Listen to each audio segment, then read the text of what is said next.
I am of the firm opinion that your job description is just a guide, and the guide as to how best you can run the affairs of that role. That does not stop you from creating and innovating and making that job more robust. I find it very interesting when people just say, I'm working within my job description. You will not go far, because people will just see you as a man or woman of containment. You want to be contained.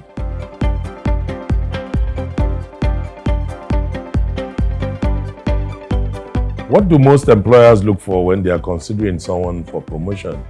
I think the first thing is that they want to know that you are competent, enough to hold your own. And you're also taking on the values of the organization and your ability to also, carry people along. It all comes within that bucket of leadership. Leadership from a standpoint of how you think, leadership from a standpoint of how you're able to get results and the manner in which you get the results, the way you manage people, and more importantly, the way you project yourself. So, personal leadership, all of these four elements really speak to the propensity to which the organization will be willing to take a chance or a bet on you.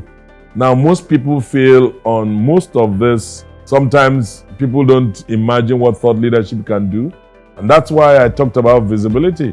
When you look at your presence, how in today's competitive, very, commoditized world of knowledge, where knowledge is now very democratized, how have you taken advantage of technology to put out your own thoughts and the things that you can and will do within the ambits of your space or expertise? And that's where, most organizations will subtly look at you and say, this guy is doing some things out there in his spare time, of course, make sure you're not using company time. When I talk about visibility, I'm also saying within your professional network where you are, imagine stepping into a space like our institute, and then you find yourself being elected to the post of a president or a principal officer, vice president, or you are a member of the board or the governing council. Now, your organization may not even understand that you have such leadership qualities. But when you start appearing on television, when you start visiting, heads of states or governments, courtesy of your professional network, they're going to have a second look at you and say, this guy or this lady that we have not been paying attention to must really be, ringing some bells. And let us look at her, let us look at him again. And guess what? When there is an opening, you will be considered. So visibility is one major piece in this whole pie. And of course, underneath that is competence. Without those two, the chances are that you will just go through the rubble and the ladder, and you may be at the whims and caprices of a boss who wants to just suppress you. Where do you want to sit? You want to be a high flyer? Then do what is right. And what is wrong will leave you alone. Working hard is enough to get you promoted at a certain level. But at another level, at the top of the ladder, working hard is not going to get you promoted. It's how you manage the dynamic. And that's the truth. At senior levels, if you can't manage people to get results, and you are the sole candidate doing all the work, definitely it speaks to your type of leadership and how effective your leadership style is. So, yes, working hard is very essential for you fresh graduates, for you young executives within 1 to 3, 4 years. Yes, you need to work hard. You need to take the grind and the grill. But when you start getting into mid-levels, then you know that you need a mix of that. Hard work, working smart, and then people management, because you need to get results through people. And when you get to senior management or executive management, is now a combination of all these factors that really tell whether you are ready for the top job or you want to be considered as one at the very top of the echelon. That's exactly what it is. The top skills that really get those who get promoted and those who don't. Number one is critical thinking. Very key. Number two emotional intelligence. And number 3, ability to drive for results. People never reward effort, but they reward results. If you are not results oriented, you may be the best thing that happened since sliced bread. Nobody's going to touch you. So if you bring in the results, you're a critical thinker, and at the end of the day, you're emotionally intelligent, then the sky will be your stepping stone, because you'll get there and you'll be looking for more other places to touch. That's exactly how corporate runs, or call it a civil structure that rewards productivity and excellence. That's the way it works.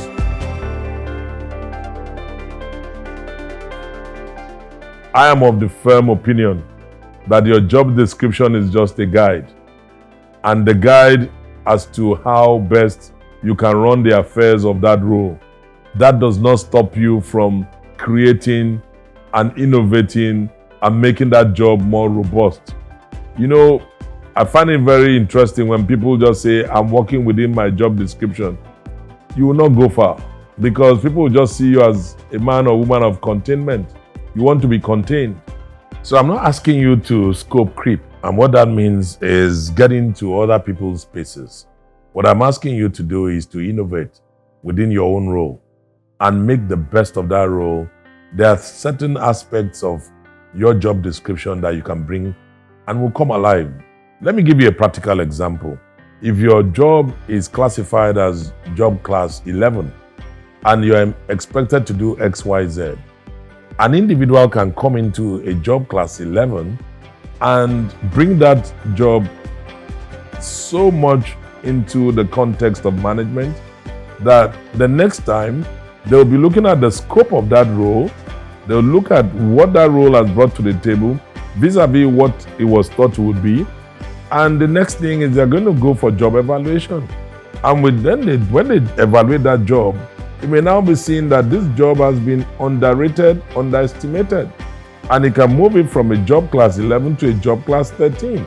So that's why you find restructuring happens in organizations, not because management just decided to restructure, but they've seen that a particular role has been, really brought to life, and they probably did not understand that there were some hidden aspects of it that could project and make the business a lot more efficient and productive, but it takes one genius to step in there.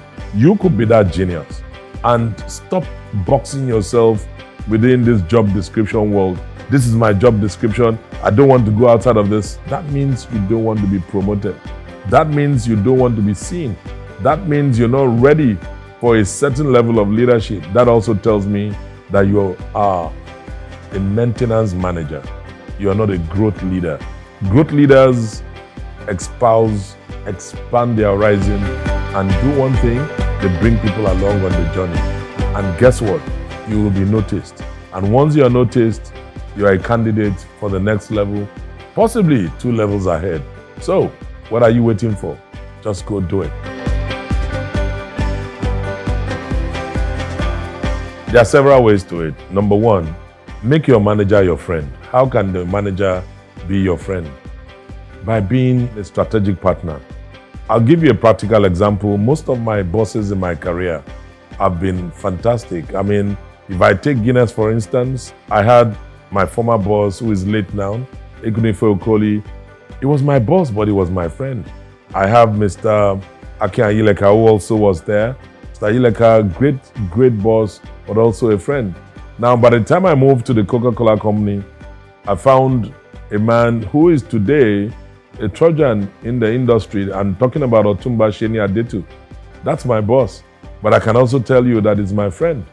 Now, moving within the Coca-Cola company, I also had my boss, Dr. Larry Drake, who was my boss as division president, but he's also a friend. Now, I've given you examples of people who are highly placed, who were highly placed and still are, who were my bosses but are friends. Even while we're in the organization, they were friends. What made that tick? Number 1 was respect. Number 2 was to approach them with humble confidence, being able to ensure that I could endear and engender their trust. The minute you're a strategic partner, he lets you into his world. And once you get into his world, you will have access to his personal world. When your boss starts talking to you about his personal life, then you know that you've gone into the space of having a friend. That's what has happened to me, but never abuse that privilege. Don't ever get carried away and you think that your boss is one you're going to take a high five with. No. Boundaries. Know where the boundary stops. If you are able to manage your boss, that transition to making your boss a friend means you have an advocate for life. Manage yourself in time, be respectful, know your onions, but do not cross the line. Understand boundaries and keep yourself in check. And also know that you cannot afford to speak anyhow. God gave you 2 ears, gave you 2 nostrils, gave you 2 eyes, but gave you 1 mouth. What you hear, what you see, and what you smell, your mouth cannot say everything. It's one thing about privacy and understanding confidentiality. How do you handle competition in the workplace when everybody is jostling for that one seat? It's 2 words. Be relevant and be different.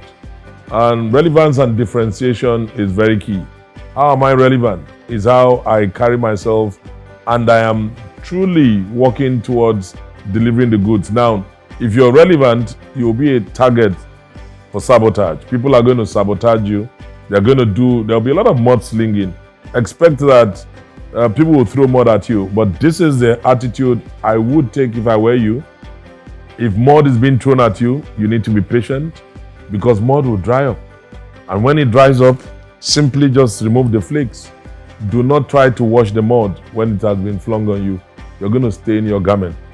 You don't have to respond to everything. Silence can never be quoted. That's one of my favorite lines.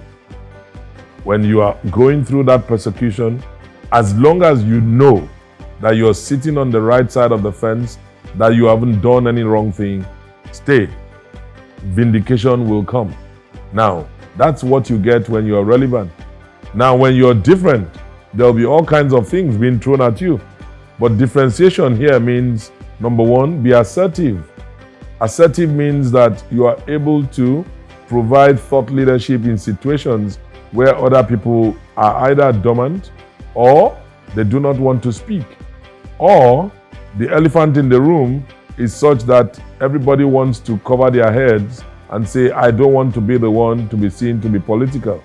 But you can stand up at that point and make out a pathway that will say to the organization or to the issue, this is what I think we should do. You will be notable. And that's what sets you different from the rest. But differentiation can also bring you some flack. How you manage it brings you back to this place of emotional intelligence. That's why it's important that you get a coach. That's why some of us, yours truly today, I have a rare privilege to serve as a coach for senior executives, C-suites, and even senior management across the industries and cadres. What I'm saying to you is a process that I take on with my coaches because many times over, people forget yesterday. It's called selective amnesia.